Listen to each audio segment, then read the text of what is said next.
Very good morning, Rachelisa. Thank you for agreeing to have a conversation with us. As a starting point, congratulations to you and to the Botswana Nurses Union. Yesterday was a victory for you at the Francistown Industrial Court.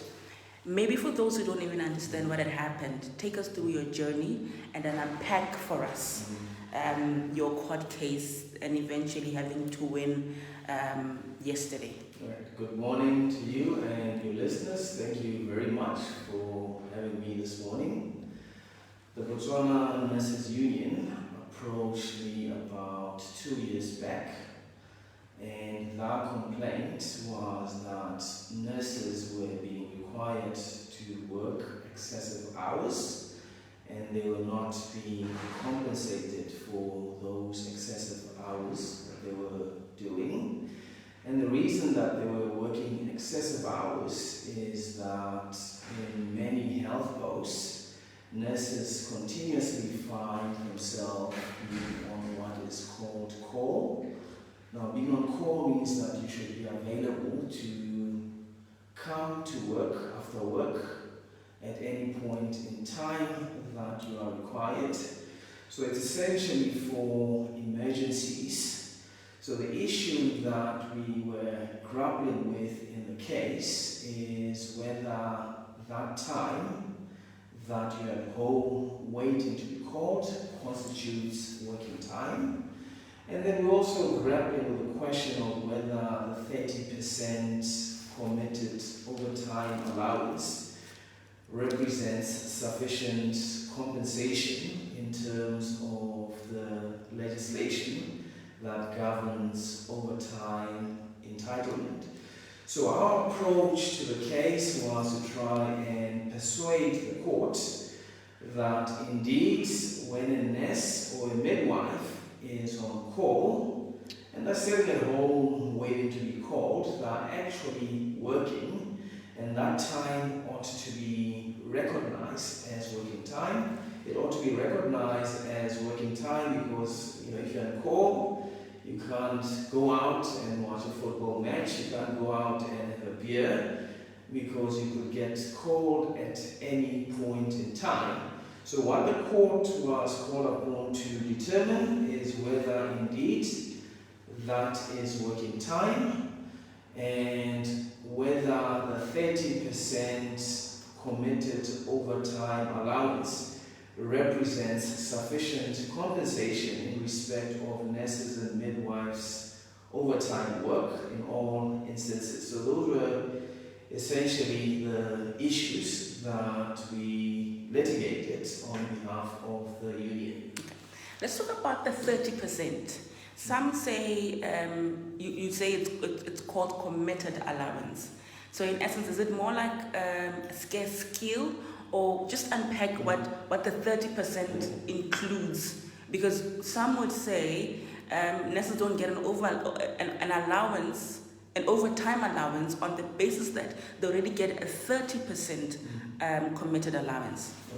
30% o buelwa nurse mongwe le mongwe go sa kgathalesege gore o berekile overtime kana jang. Se ne re leka go se bontsha lekgotla ke gore go na le nako e leng gore 30% o ga wa lekana, ka go na le nako e leng gore bo nurse go di health posting tse dingwe ba bereka ura tse dintsi tse di hetang madi a 30% o. So lekgotla le lantsha taelo ya gore ga e le gore o bereka ura tse e leng gore di heta 30% o tshwantse o buele go lebile gore o berekile ura tse kae. Ga e le gore o berekile ura tse e leng gore di go tlase ga 30% o ntse o tswelela o buelwa 30% o. So 30% o buelwa nurse mongwe le mongwe go sa lebelele gore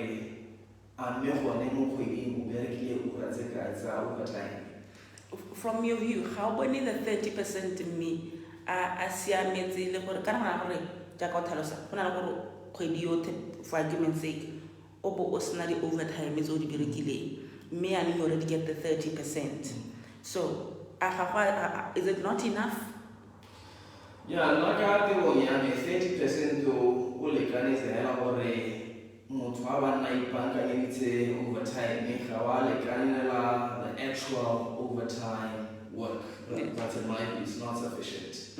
And then we talked about call time. Call time, for those who obviously who don't understand, this is even at the hospital, you're not necessarily there in service, but you're also working there. But you say that it is you brought it up before the court, and the court upheld that it is working. How is it work when you're collapsing? Because you're waiting for a call to come through, but collapsing. How does it work? Me gona le tiro tse dintsi tse e leng gore o ka seke o di dire ga bona le modiro ko gae ga o tla tlogela wa batenda modiro ko gae go lebile gore at any point in time you may be called, and when you are called you must be available to come. So the court's reasoning was that because of the restrictions placed on you, that time does not belong to you. That time belongs to the employer. It belongs to the employer in the sense that you are subject to many restrictions that you and I are not subject to. You on a Saturday evening may go out and have a drink, party all evening, but somebody on a call is not at liberty to do those things. So it's very restrictive in terms of what you can do. So it's not really your time, because even when you are at a hospital, there are times when you may just be sitting there waiting for a patient to come through. So you are at home, working from home, just waiting for a patient to come through so that you may be called in. But there's some who argue that, but nursing is a calling, it's a call to duty. Why le batla do tse dintsintsiana le batla scarce skill, the 30% you also want which is the committed allowance, you also want to get overtimes. Why is that? So isn't that part of what you bargained for when you went and studied for nurse? Does it not come with the package as much as you were a lawyer representing them? The long hours come with it?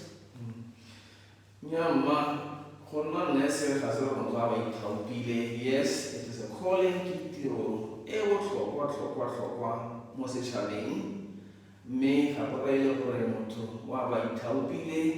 bonese ba tshwanetse go buelwa sentle jaaka mongwe le mongwe ke dira tiro ya boagente ka gore ke a rata, mme mo tirong ya me ke buelwa jaaka ke tshwanetse go buelwa le bonese ke ba tshwanetse go buelwa jaaka ba tshwanetse go buelwa go lebile gore tiro e ba e dirang e botlhokwa jang mo setšhabeng. If a nurse stops doing that call to duty, is there any legal implications towards them? What may happen if I feel like it's a bit too much and so on? Well, nurses are contractually obliged to attend to that call to duty because it's part of your conditions of service that you shall be available as and when rostered to do call. I think the only issue that arises is whether the hours are in excess of what ought to be permissible. If they are in excess of what ought to be permissible, then yes, they would be entitled to say, I have exceeded the hours that are permissible in terms of the law. But I think that's an issue that's best resolved between the union and the employer, lest people put themselves at risk by misinterpreting the hours that they're obliged to do. Yes. One of from court yesterday, one of the things that the judgment talked about was in number 2 says the time that a nurse or a midwife accompanies a patient on referral from a medical facility to another medical facility and back constitutes working time for which he or she must be paid. Yes. Please unpack that for those who don't understand. All right. Historically, what would happen is that you can have a nurse or midwife a nurse accompanying a patient from 𝐿𝐿 to Nyangagwe in Francistown and back. Nurses weren't getting any compensation for that, in the sense that those hours that they spend with the patients are then not compensated for at the end of the month. All the nurse will get is the 30% that everyone gets, rather than getting the hours computed and getting payment for those hours. So if you're going to spend 8 hours going to Nyangagwe from 𝐿𝐿, waiting on the patients, and then going back with the patients, that time is to be computed, and nurses are to be paid for the actual hours, so that if you have exceeded your normal hours by 8 hours during that time, all the 8 hours are to be compensated for. The normal overtime, from what I understand, is usually 4 hours. You correct me there. But let's take an example that you took. I have a patient ko Masunga, ko Nyangagwe, and let's say it's around almost clocking off around 4:30 or so. So when do you start calculating that? Do you start calculating the moment ke mella le molwetsi ka 4:30, or after the 4 hours, or what then happens? Yeah, over time, similar we calculate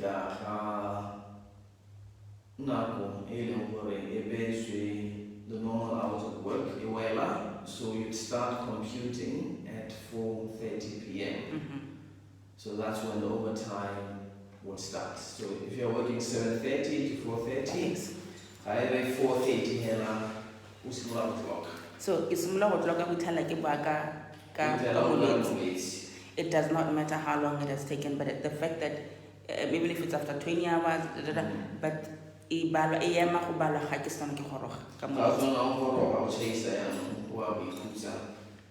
okay.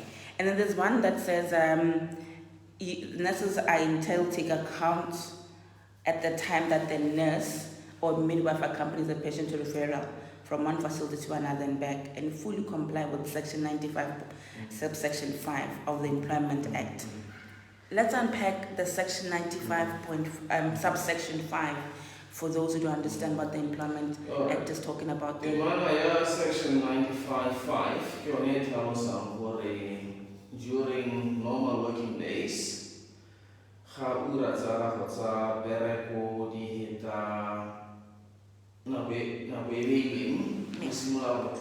at time and a half. So it explains that if you're doing 2 hours, those 2 hours will be compensated for at time and a half, 1.5. So you're going to tell us that the overtime for normal working days. Rate the overtime for rest days times 2. Okay. So Monday to Friday, you get times 1.5, and then on your rest days, which are Saturday and Sunday, you will then get times 2. Monday to Friday is 1.5. Saturday, Sunday, you get times 2. Okay. And then as we're about to approach the close to the conversation, what does this really mean? What does this but the nurses were excited, the union was excited, but what does it really mean to a nurse or maitingwe or jamakata? What does it really mean to them? Well, this is historic in the sense that we have never previously recognized in this country that being on call constitutes working time. So for the first time in terms of our jurisprudence, our courts have recognized that being on call constitutes working time. So essentially what it means to nurses countrywide is that going forward they will be properly remunerated for the crazy hours that they work. they will be properly remunerated for all those days that they are on call, for all those days that they can't enjoy the simple things in life that you and I enjoy because they are on call. So it's a great victory for nurses and midwives. And then there's a comment that just came in that says, don't be too excited, the government will just appeal. Well, of course, that's always a possibility. I don't think it's a question of being excited, but recognizing what the judgment means. Yeah, it's quite possible that there will be an appeal, and we'll raise the same issues on appeal. I think the union's argument was quite compelling, and I don't see why the outcome should be any different on appeal. But yeah, an appeal is a possibility. Right. In closing, any last comments from you? Well, just to say that I'm very grateful that the union entrusted me with such a very important case for the members, and we're obviously very delighted that we got the outcome that we desired, and we will be ready for any appeal that comes. And in closing, there's a last comment that says, thank you very much, Mr. Chilisa, you know your thing. Thank you. Thank you so much for your time. Thanks.